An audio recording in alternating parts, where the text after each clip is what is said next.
सूर्या बघ ना, पावसाळा सुरू झाला की सगळं वातावरण कसं बदलून जातं ना. आजूबाजूची झाडं, परिसर हे सगळं हिरवं होतच, पण आपलं मनही आपोआप हिरवं होतं. नवीन पालवी फुटते त्याला.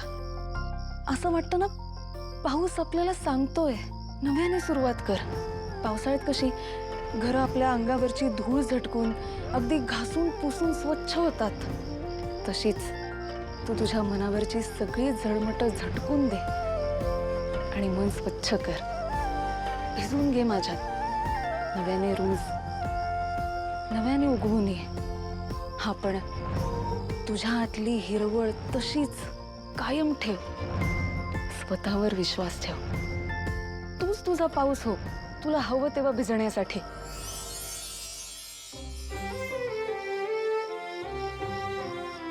काय झालं? असं का बघतोयस? मग काय करू? तू असं काहीतरी बोलायला लागलीस ना, तुझ्याकडे बघत बसायला आवडतं मला. तू माझ्याकडे असं बघितलंस ना की मग मला काहीच सुचत नाही आणि मग लाजायला होतं. लाज? लाजलीस की अजून भारी दिसतेस. मग तर तुझ्यावरनं नजरच हटत नाही माझी. सूर्या, कधी कधी मला वाटतं जगातली सगळ्यात भारी गोष्ट मला मिळाली, पण मला तिची कदरच नाही. तिच्याकडे लक्षच नाही माझं. अरे असं का वाटतंय तुला? तू माझं घर, माझी माणसं स्वतःची केलीस. सगळ्यांची मनं जिंकलीस. सगळ्यांच्या मनात घर केलंस.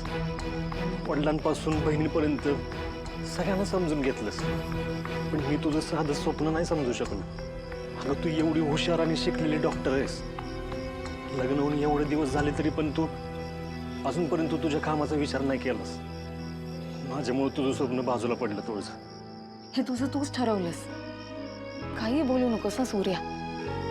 आणि मुळात हे जे तू नेहमी माझी माणसं म्हणतोस ना, ह्याचा मला जास्त त्रास होतो. सूर्या, अरे हे घर, ही माणसं, ही काही तुझ्या एकट्याची नाही आहेत. ही आपली आहेत, आपल्या दोघांची आहेत. ते सगळं खरं आहे तुझं, पण तू एवढी चांगली डॉक्टर आहेस ना की गोळ्या आणि औषधांच्या पलीकडे तू पेशंटशी प्रेमानं बोलूनच त्यांचा आजार बरा करतेस. त्याला समजून घेतेस. आणि मला पण तू मरणाच्या दारातनं परत आणलंस. एवढं सगळं असताना पण तरी पण मी तुला घरात बसवून ठेवलं. मी नाही बरोबर केलं तुझं. मी लय चुकीचं वागलो तुझ्याशी. सूर्या बासा, तू तर काही बोलायला लागलेलास. अरे मी काय कुठल्या प्रेशर खाली येणाऱ्यातली मुलगी नाहीये. मी आता प्रॅक्टिस करत नाहीये, तो माझा चॉईस आहे. आणि मला जेव्हा प्रॅक्टिस करावीशी वाटेल तेव्हा मी नक्कीच प्रॅक्टिस करेन. त्यामुळे आत्ता तू हे भलते सलते विचार डोक्यातनं एकदम काढून टाक. कळलं? मी आहे आतमध्ये. तुलाही मोठ्या मनाची आहेस तुळजा, पण म्हणून मी तुला आता घरात नाही बसू देणार. आता मलाच काहीतरी करावं लागेल.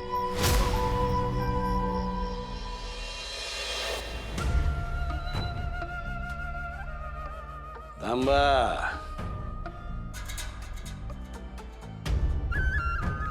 अशात जाणार का काय तुम्ही? आमच्या बायकोच्या तोंडून आम्हाला आमचं नाव एकदा ऐकू द्या की. लई दिस झाले तुम्ही आम्हाला नावानं हाकच नाही मारली हो. आता एवढा आवाज परत आलाय, एक हाक होऊन जाऊ द्या. काय बोललो आम्ही? ऐकू नाही आलं? अहो, नावाने हाक मारा की हो. मालक, हे काय नाव आहे का आमचं? अहो, नावानं हाक मारा ना. अहो जालिंद. आता एखादी गोष्ट सांगितली म्हणून मागची गोष्ट लगेच विसरून जायची नाही. काय सांगितलं होतं तुम्हाला? तुम्हाला कोणी बी काय बी किती बी सांगितलं तरी आमचं नाव तोंडात येता कामा नये सांगितलं होतं का नाही? विसरलात कसं? आणखी एक गोष्ट सांगितली होती, आठवते का? वय काय? त्या दिवशी गडावची काय झालं ते कायमचं विसरून जायचं. असं वाचा गेली होती तरी स्मरणशक्ती चांगली राहिली तुमची. पर वाचा आली तरी कुठं बी काय बी चुरू चुरू बोलायचं नाही. आणि तसं केलं तर काय नाही, आम्ही तुम्हाला मारून टाकू आणि तुमची बाडी गिधाडांना खायला टाकू. गणित एकदम सोपं आहे हो. जिवंत राहायचं असेल तर आमचं नाव घ्यायचं नाही, आणि ते नाही घेतलं हातच की तुम्ही आमची लाडकी बायको. चाल, भाषण संपलं आमचं, निघा.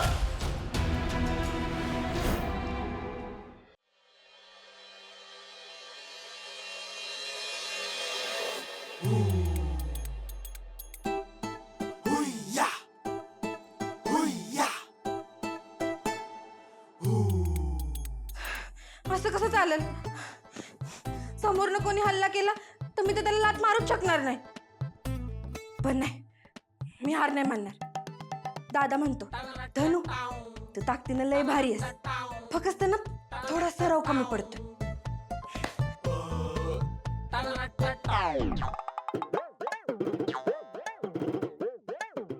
असं काही झालं ना तर आजूबाजूला जेवढ्या गोष्टी ठेवल्यात ना, ते सगळ्यात भारी गोष्टी उचलायची आणि ती उचलून अशी दनादन मारायला सुरू करायचं.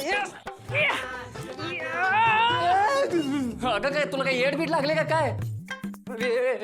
तू मागो, तू मागो असं. धनू मागो, तू मागो मागो मागो. हे असलं कसलं बॉडी बिल्डर तुम्ही?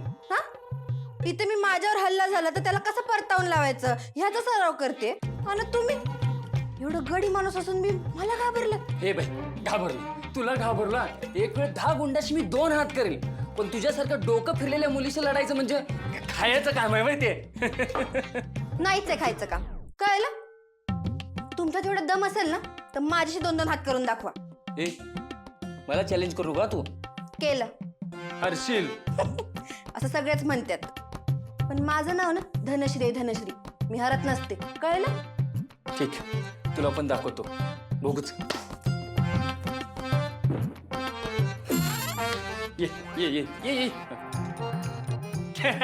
घाबरली. घाबरला. बघतोस तुला.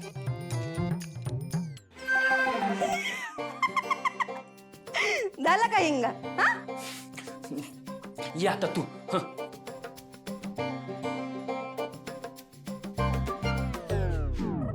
आता आता दाखव की सुटून.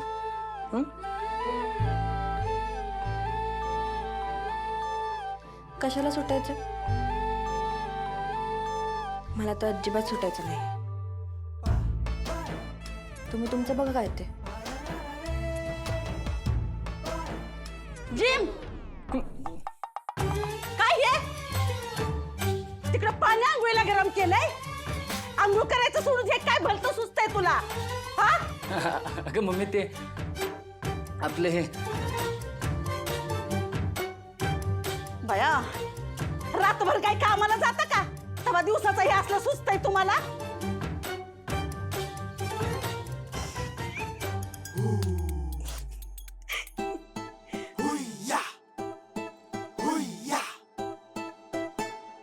हे सगळं ना तुझ्यामुळे झालंय.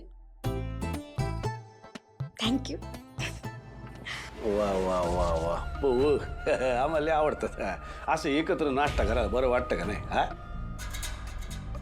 आणि हे काय आमचे चिरंजीव कुठे आहेत? सहसा नाश्ता चुकवत नाहीत ते. काय विचारला चिरंजीव कुठे आहेत? माहित नाही डॅडी. हा, माहित नाही. असून बाई, बायको आहात तुम्ही त्यांच्या, आता तुम्हाला माहित पाहिजे की. डॅडी ते त्यांचं काहीच ठरलेलं नसतं. रात्री अपरात्री येतात ते, आणि काल तर घरी पण आले नाही. काल रात्री घरी नाही आले आणि तुम्ही काय विचारलं नाही त्यांना? कुठे गेले होते बा, का नाही आले? सुनबाई सुनबाई, काय करावं आता? तुम्ही एकमेकांची विचारपूस नाही करायची तर कोणी करायची मग? डॅडी हे तुम्ही त्यांच्याशीच एकदा बोलून घेता का? काय बोलायचं त्यांच्याशी आता? आपल्याला उशीर होणार आहे, आपल्याला घरी येणं जमणार नाही, तर निदान आपल्या बायकोशी काहीतरी बोलावं, तिला सांगावं. एवढं बी कळत नाही त्यांना काय बोलायचं त्यांच्याशी. 2-2 मुलांचे बाप होणार आहेत, आता एवढी बी जबाबदार नाही काय ना. आपली बायको बाबा पोटूशी आहे, या अवघड अवस्थेत तिच्याशी 4 शब्द प्रेमाचे बोलावेत नाही. रात्र रात्र कुठं कुठं भटकायचं यांना. नाही नाही नाही नाही, या असं नाही चालायचं. हे घर आहे, धर्मशाळा नाही. त्यांचा कान पकडून त्यांना एकदा सांगावंच लागणार आम्हाला. डॅडी तुम्ही नका त्रास करून घेऊ. अहो कसा त्रास नको करून घेऊ, त्रास होणारच ना. आणि हा त्रास कायमचा बंद केला पाहिजे. त्रास ते होईल. तुम्ही असं करा, आपल्याला देवळात जायचंय. बोललो होतो बा आम्ही मागे. तिथं देवाकडं चिरंजीवांसाठी बुद्धी बी मागूया काय. दाखल्या मानकीन बाई, तुम्ही बी येणार का आमच्या संग? चला व्हा मग तयार, नाश्ता करा आणि तयार व्हा. काजू तुला 10 वेळा सांगितलं ना या पिशव्या साईजनुसार ठेवत जा म्हणून. हा हे बघ, हे पोताची तोंड उघडीच आहेत. कोण बांधून ठेवणार? मी मी. मालाच्या अर्धा किलोच्या पावशेरच्या पिशव्या बांधून ठेवल्या का? नाही तो माल मागवायचा होता, मागवला? नाही. अरे काहीच नाही केलं. दिवसभर काय करतो मग तू दुकानात? अरे असं असतं व्हायला का दादा? जी कामं केली नाही त्याच्याबद्दल बोलतोय तू, जी कामं केली त्याच्याबद्दल बोल की. काय काय केलं? हा बघ, ज्यांच्या उधाऱ्या होत्या त्यांचे नावं बाजूला काढली. ज्यांचं सामान घरी पोहोचत ती सामान देऊन आलो. वरनं दुकानातलं सगळं झाडून काढलं. वरनं येणारं जाणारं गिराईक सगळं मीच बघतोय. आता मला सांग, एवढं सगळं करून मी तू म्हणतोय काय केलेस? आता एवढ्याशा जीवानं काय काय करायचं? आता ह्याच्यापेक्षा जास्त मी एकटा काहीच करू शकत नाही. अरे मग तू नाही करणार तर कोण करणार? असं कसं मी करू शकतो? आता मला सांग, उंचीवरचं सामान मला ठेवता येतं का उंचीमुळं? नाही ना. पुढे होता तो आम्ही कामं वाटून घ्यायचो, पण आता ते दुकानात फिरकत नाही, दिवसभर क्लासवर असतो. आता मला सांग, मी काय करायचं ह्याच्यात? हे बघ, बागूचा क्लास सुरू आहे, तोपर्यंत तो इकडे फिरकणार नाही. आपल्याला सगळं बघायला लागणार आहे. हा ना, मग तू उद्यापासून दिवसभर माझ्यावर दुकानात थांबायचं. मी आज निघालोय पुण्याला, त्यामुळे मला नाही लक्षात येत आहे ना. पुण्याला कशाला? अरे हा एक महत्वाचं काम. अरे तू जिकडे शिकत होती ना त्या कॉलेजमध्ये जायचंय मला. तिने काम अर्धवट ठेवलंय, ते पूर्ण करायचं. हे ठेव, चल ठेवायला घे, चल. धर हे धर.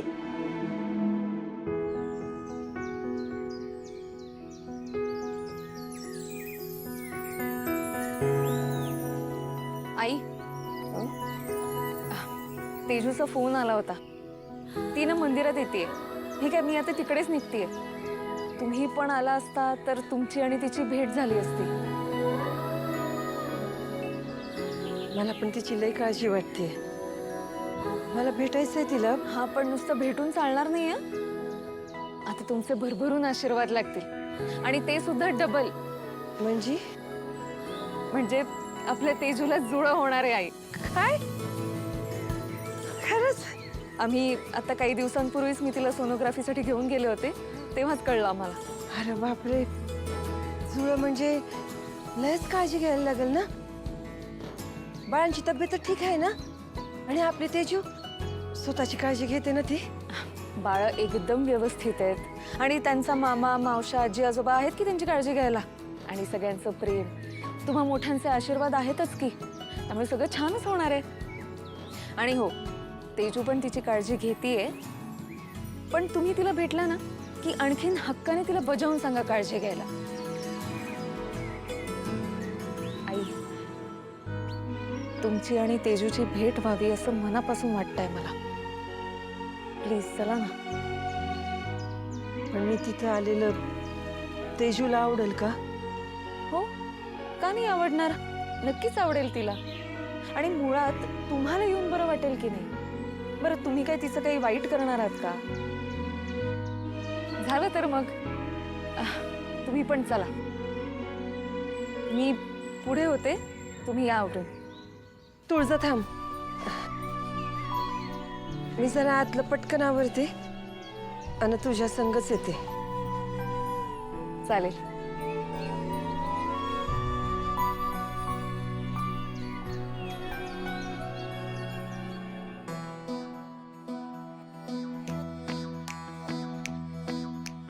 हे बैला, माझं 10 नंबरचा पाना आणि मारुतुल बघितलं का कुठं तू?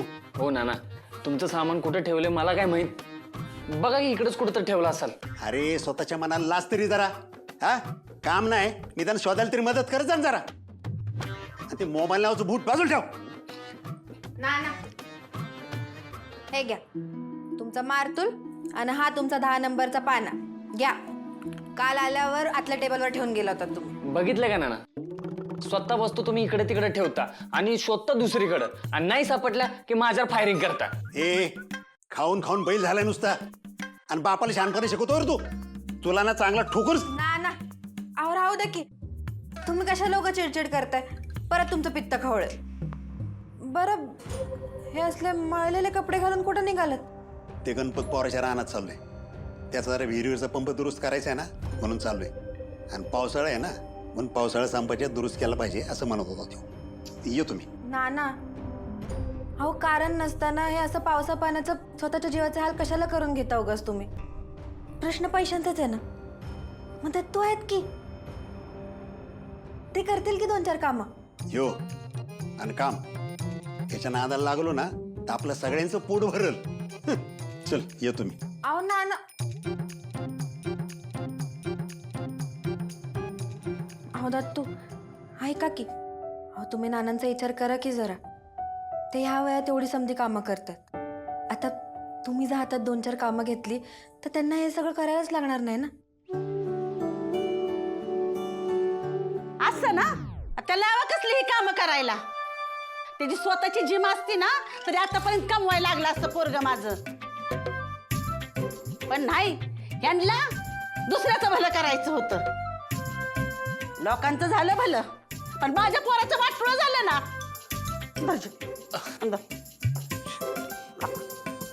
नानी अगदी वेळेवर आणलंच बघ. डाईटचीच वेळ झाली तर मला लई भूक लागली होती. नानी आपलं मूल स्वतःच्या पायावर उभं राहावं असं जगातल्या प्रत्येक आई वडिलाला वाटत असतं. तुम्हाला नाही का वाटत? ए तू नको मला ज्ञानाचा धडा शिकूस, कळलं ना. माझं पोरग जेव्हा त्याच्या पाया उभं राहायचं ना तवा राहू दे. मला काही एवढी गडबड नाही. असू देत.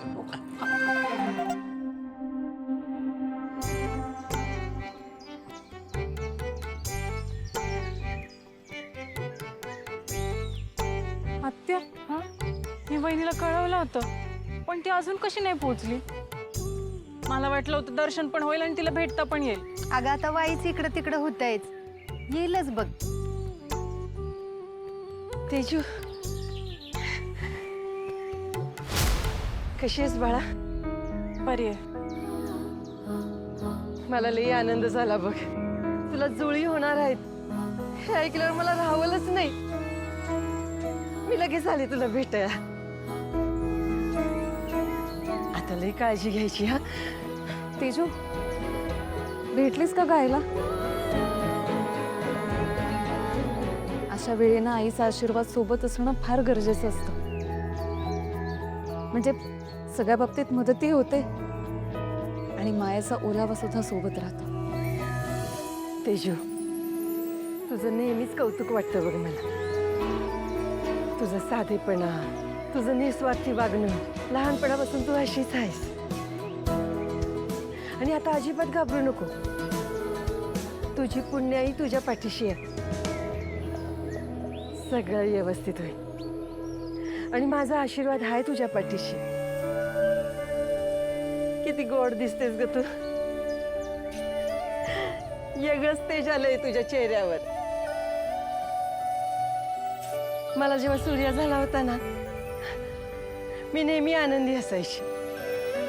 पहिलंच बाळंतपण होतं ना माझं. पण तू जेव्हा माझ्या पोटात राहिली तेव्हा वेगळंच तेज आलं होतं माझ्या चेहऱ्यावर. तुकतुकी आली होती. अगं माझी सासूबाई मला म्हणायची, आशे वेगळंच तेज आलंय तुझ्या चेहऱ्यावर, या खेपेला पोरगीच होणार. तू पण आता तशीच दिसतेस बघ. माझं मन मला सांगते तुझ्या पोटी तुझ्यासारख्या 2 गोड पोरी येतील बघ.